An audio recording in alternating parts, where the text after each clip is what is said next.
Only a few miles from Wilmington, Delaware, near Kennett Square, Pennsylvania, is one of the world's great horticultural showplaces, Longwood Gardens.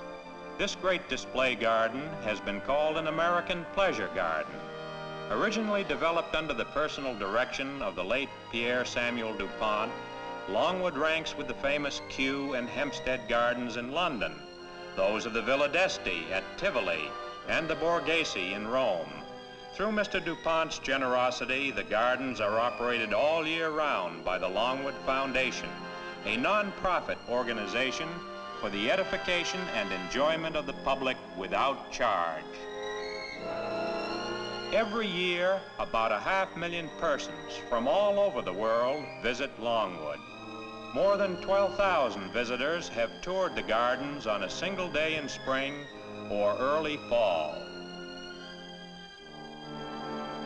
Longwood has some of the largest private greenhouses in the world, a vast indoor conservatory with a system of auxiliary growing greenhouses. More than 3 acres of gardens are under glass. Beneath this glass canopy, special climatic conditions are created to grow hundreds of varieties of ornamental plants, despite summer heat or winter cold. Not even the heaviest snow or the most frigid outside temperatures can destroy the delicate beauty of the growing flowers inside the main conservatory, which may show a garden in the full blush of spring. Conservatory displays vary constantly throughout the year. During the Easter season, for example, many beautiful flowers are artfully arranged in all their fragrant beauty. Other displays include Australian acacias. One of these is the scurfy acacia, whose scented foliage is trained to form feathery arches over one of the main paths. These bright yellow flowers are among the garden's more unusual treasures. In other parts of the conservatory, the Easter display features colorful clusters of tulips and fascinating schizanthus, or butterfly flowers.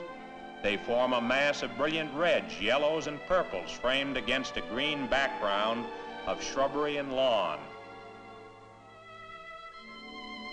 Longwood also has a notable camellia collection of more than 150 varieties, the largest indoor collection in the country of these small evergreen trees.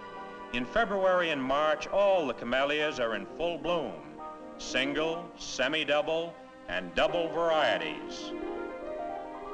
These are part of a large indoor collection of azaleas, many of which are familiar to household gardeners everywhere. Azalea colors range the spectrum of the rainbow. No horticultural display would be complete without orchids. Longwood's collection is one of the finest in America. Cymbidiums are among the longest lasting of these exotic flowers. As orchids bloom, they are placed in special display cases and changed frequently. Visitors learn that many an orchid is fragrant as well as beautiful. Among the more unusual types is the flamboyant butterfly orchid and a bizarre species with fluttering petals. Visitors to the main conservatory also enjoy the fine specimens of Australian tree ferns with their delicate green arching fronds. Several greenhouses are required to show the tropical collection. Included is the radiant ixora, the exotic Mexican chalice vine, a pitcher plant from Malaya, the hibiscus, and this lovely example of a South African bird of paradise flower. In the desert house, soil and climatic conditions similar to the world's arid regions have been carefully reproduced. Here is a display of strange forms such as the climbing orchid cactus, the heart of fire, a kind of bromeliad, and the creeping devil finger cactus. There are many others. In November, the conservatory features hundreds of chrysanthemums of all types, trained in a variety of ways. Other displays during the year include superbly grown specimens of gloxinia, primrose,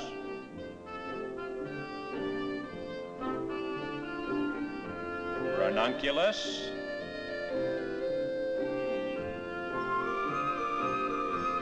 and climbing gloriosa lilies. Separate greenhouses are devoted to growing various types of fruits, including espaliered peaches, apricots, and nectarines. This gardener is training nectarine branches into a fan shape, or espalier as it is called in French. Necessary cross-pollination is difficult because of the absence of bees and other insects indoors. Spraying the blossoms with a fine water mist solves this problem. Nectarines, treehouse ripened, are sweet and juicy. Ah, yes, we aren't the only ones who have noticed this. Longwood Gardens is the scene of almost constant building and improvement. These new pools for the water lily collection form a mosaic-like pattern. The giant tropical Victoria water lilies look like small green rats, and not even a butterfly can resist the temptation of this proud beauty. The flower of this gorgeous Amazonian lily resembles a tiny pink-frosted iceberg. It opens only at night. To keep Longwood's floral glory continually at its peak requires a large staff trained in many specialties. For this reason, a workforce of nearly 200 persons, many of whom live on the grounds, is needed. The staff includes gardeners and botanists, tree men, tractor operators, and maintenance men. Longwood is a small but self-contained community with its own volunteer fire department. The greenhouses alone use enough oil annually to heat an average home for 175 years. Longwood Gardens also is becoming an important center for horticultural education. Longwood cooperates with the United States Department of Agriculture in the introduction of new or little-known ornamental plants into this country. The educational program also includes an annual winter series of horticultural lectures, guided tours on a prearranged basis, and various short courses on common horticultural practices for the gardening public. An important unit in this program is the reception center, where information about the gardens or its plants may be obtained. Other, more social activities, such as benefit fashion shows, also take place in the conservatory. Longwood's outdoor gardens, a gentle blend of art and nature, are a fitting complement to the year-round displays in the conservatory. They include this charming informal garden which takes advantage of the natural terrain. In contrast to this informality, the formal fountain gardens have the disciplined grandeur of Versailles. The main electric fountains are among Longwood's best-known attractions. An elaborate system of pumps endlessly circulates water from a reservoir system which holds more than 650,000 gallons. Approximately 18,000 gallons of water a minute are required to supply all the main fountains at the same time. At night, changing colored lights play upon the shooting plumes of water, rising in streams or spreading into misty, fan-shaped sprays, creating a world of fantastic, colored designs. Close by the main fountain garden is an unusual analemmatic sundial, patterned after one in a churchyard near Bourg, France. Longwood's giant sundial gives the exact time. The shadow cast by the center staff tells the hours and minutes. The outdoor gardens also provide a beautiful setting for an open-air theater, a mecca for summer visitors. Seating more than 2,000 persons, the theater is a permanent monument to Mr. DuPont's lifelong love of the arts. This amphitheater is made available to local nonprofit organizations for the staging of benefit performances. Near the open-air theater is one of several rose gardens. Here may be seen more than 200 varieties of one of the world's oldest and best-loved cultivated flowers. The variety, Mrs. Pierres DuPont, was named after the wife of Longwood's founder. A terrace garden also features a fine selection of roses, as well as, in season, a brilliant collection of tulips, and, in the fall, chrysanthemums, which match the beauty of this lovely visitor.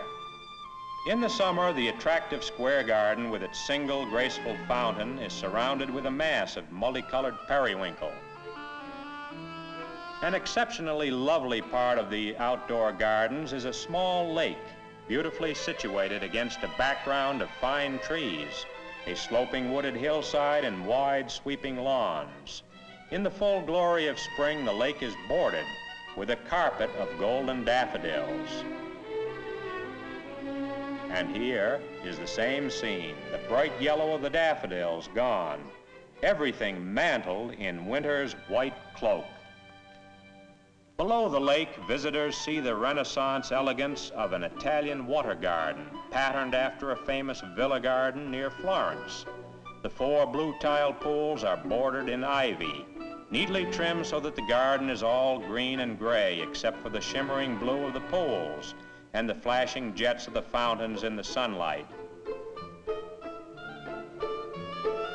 Longwood's Arboretum is still a building, but it contains a collection of specimen trees and shrubs, including Japanese cherry trees, oaks, and flowering crabapple trees. While viewing the outdoor gardens, visitors hear the electronic chimes marking the passing hours of the day from this 60-foot stone tower.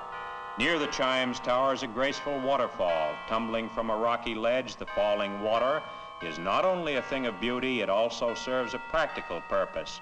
It is part of the water supply which continuously feeds the main fountain system.